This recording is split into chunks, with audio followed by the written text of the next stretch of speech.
ओम शांति। आज 11/5/2024 का मुरली रिवीजन और मंथन। आज मीठे प्यारे बाबा बाप दादा के रूप से हम सब बच्चों को डबल ओम शांति करते हुए यह याद दिला रहे हैं कि आत्मा का स्वधर्म ही शांति है, क्योंकि हम आत्माएं और बाप हैं ही शांति धाम के रहवासी।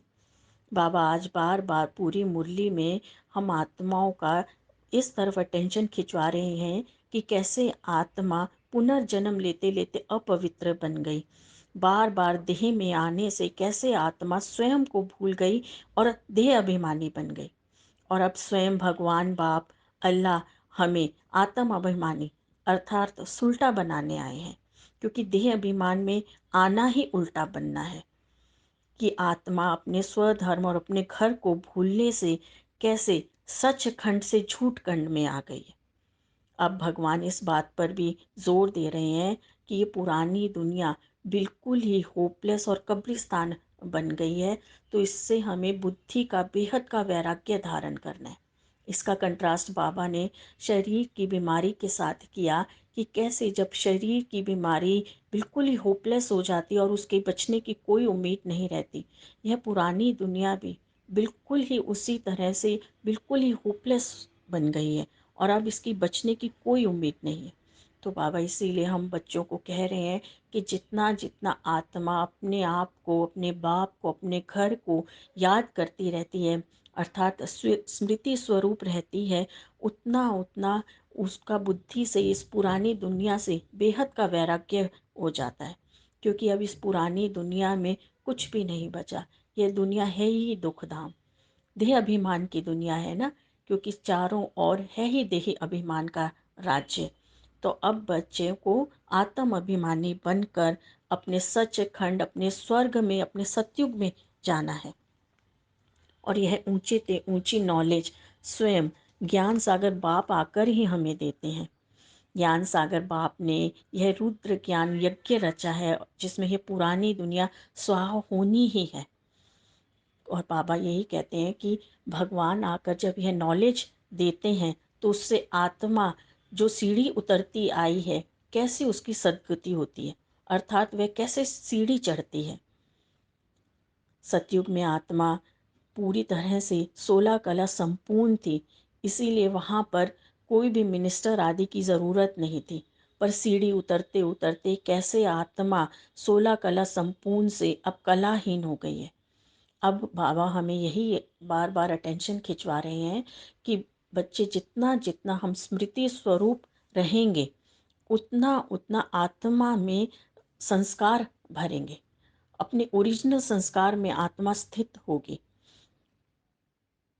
क्योंकि ओरिजिनल संस्कार जितने जितने आत्मा धारण करती रहेगी उतने उतना उसे कर्म नहीं कूटने पड़ेंगे। फिर बाबा बच्चों को बिल्कुल हल्का करने के लिए यह भी बात कह रहे हैं कि इसमें बच्चों का कोई दोष नहीं है, क्योंकि ड्रामा प्लान अनुसार सब कुछ बिल्कुल एक्यूरेट चल रहा है। यह तो मूवी है, नाटक है, फिल्म है, क्योंकि ड्रामा प्लान अनुसार ऐसे ही आत्मा की गिरावट इसमें नूंद ही है। तो इससे जब आत्मा जब यह सुनती है तो उसको स्वयं के ऊपर भी कोई गिल्ट नहीं आता, और जब सामने वाली आत्मा का भी पार्ट वह देखती है तब भी आत्मा उसकी बातों को फुल स्टॉप लगाने में बहुत ईजीली से उनको फुल स्टॉप लगा सकती है, क्योंकि उसको इस बात का पता है कि सब आत्माएं अपने पार्ट में बंधी हुई हैं और ड्रामा प्लान अनुसार उनको अपना पार्ट ऐसा बजाना ही है। फिर बाबा ने हंसी में बच्चों को यह भी उलाहना दी कि बच्चों ने स्वयं को 84 लाख योनियों में डाल दिया और बाप को सर्वव्यापी कह दिया है, तो जिससे बाबा की बहुत ही ग्लानि हुई है। तो बाबा हम बच्चों को यही कहते हैं कि अब हम बच्चों की यह जिम्मेवारी है कि कैसे हम अन्य आत्माओं तक यह ज्ञान पहुंचाएं। और इसका कंट्रास्ट जब हम लौकिक और पारलौकिक बाप के साथ करते हैं, अर्थात दो बाप का जब हम कंट्रास्ट बताते हैं, परिचय देते हैं, तब ही यथार्थ वो अपने बाप को जान पाते हैं। अब यह हम बच्चों की ही जिम्मेवारी है कि कैसे हम यह मैसेज दूसरी आत्माओं तक पहुंचाएं। फिर बाबा ने वरदान में आज बच्चों को अधिकारी आत्मा भव का वरदान दिया ज्ञान सागर बाप का ज्ञान ही वरदान है।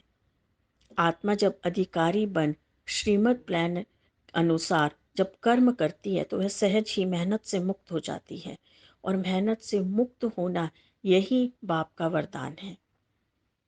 फिर बाबा ने के स्लोगन में यह भी कहा कि समय अभी बहुत तीव्र गति से चल रहा है, तो अब हमें अपने पुरुषार्थ की गति को भी तीव्र करना है। तो आज मीठे प्यारे बाबा ने हमें बार बार इसी बात पर अटेंशन खिंचवाया कि आत्मा जितना जितना आत्म अभिमानी बनती जाएगी, स्वधर्म में स्थित होती जाएगी, अपने घर को याद करती रहेगी, उतना उतना विश्व का भी परिवर्तन होता रहेगा। और यही हमारा लक्ष्य है, स्व परिवर्तन से विश्व परिवर्तन। अच्छा, ओम शांति।